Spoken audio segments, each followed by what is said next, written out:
People sentenced in the 80s 2000s. What modern world change shocked you the most?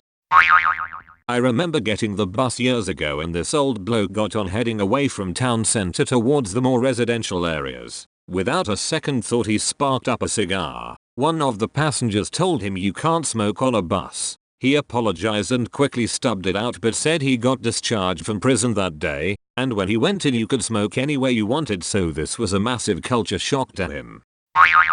Anthony Ray Hinton described people walking around looking at down these things in their hands, phones, and amazingly not bumping into each other. OW, on the day you were released, your best friend, Lester, who had visited you every single week for nearly 30 years, picked you up. You'd been behind bars since 1985, so you got in his car, and what was the first thing you wanted to do? RH. Lester thought I'd want to get something decent to eat, but I wanted to go where they laid my mother's body. I see him messing with the radio dial, then we start driving down the road. I heard this little white lady say, in 1/10 of a mile, turn right. I jumped and said, what the H? OW, you thought there was a white lady in the car? RH, yes, and Lester's laughing so hard he has to pull over. He says, that's a GPS. When he explained what it does, it really hit me how long I'd been locked up. The world had changed. Got a call from a woman filing a claim on some abandoned funds. I got all her information and then asked for an email address and she said, what's email? I keep hearing about it, but you gotta understand I've been in prison a long time. I'm honestly surprised there aren't mandatory classes in prison that help keep people up to date on current events and technologies. It would go a long way to help ex-cons function normally in society once they get out, and isn't that the whole goal of the prison system?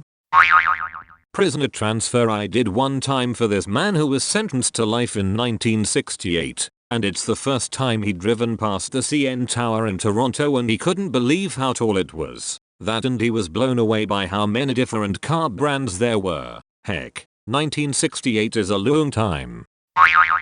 I was talking to a lady who runs the education for a federal prison in Florida. She said when they start getting rambunctious or off topic, she mentions a new feature of the newest iPhone and all of a sudden they're very interested in what she has to say again. That's pretty clever. Knew a guy who was blown away by digital cameras. He had purchased an old, terrible one and couldn't get over how amazing it was. Cameras truly have come a long way, and here people on Instagram trying to find 15-30 years old cameras for aesthetic.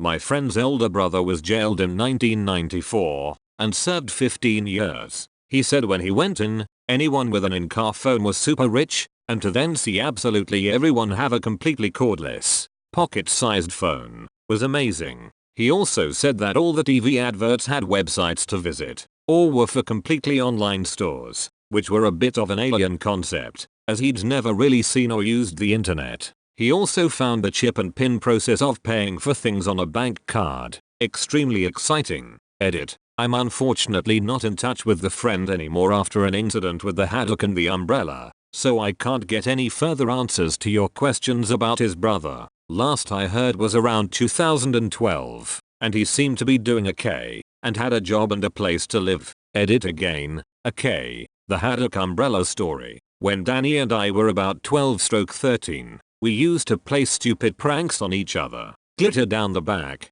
tipping yogurt into a coat hood on a rainy day, that sort of stuff. Over the space of about a year, the pranks got more and more harsh. I played a good one with a bag of flour. That was very funny, especially when he said he was finding flour in his ears and nose with every shower for about a week afterwards. To get his revenge, Danny got hold of a haddock and decided to hide it in my house. Now, up until this point, our parents had not been involved much, but this one was different. He hid this haddock under the shoe rack in my house. After a day or so, the smell was awful and my family and I searched for this fish. We found it pretty easily and got rid of it. We then aired the house fully and used air fresheners, etc. My parents were pretty annoyed with me and said the pranks had gone too far as the house stank of fish. For a few days after, we aired the house constantly, but the fish smell wouldn't go away. We couldn't understand why, since we'd got rid of the offending item.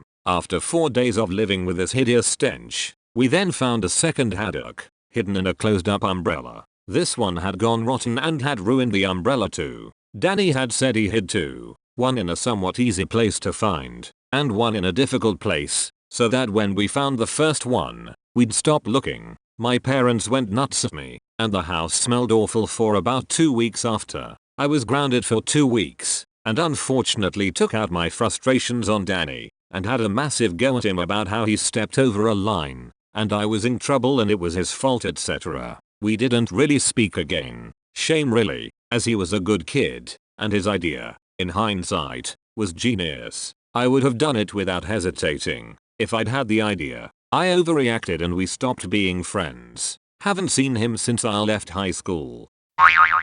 A friend said his dad's friend tried VR after about 30 years in prison for like second-degree murder or something, and he got scared, fell over and broke the headset. Being a part of society my whole life, it was still a pretty big mind H when I first tried VR. Can only imagine what it'd be like to be locked up for 30 years to just jump into VR.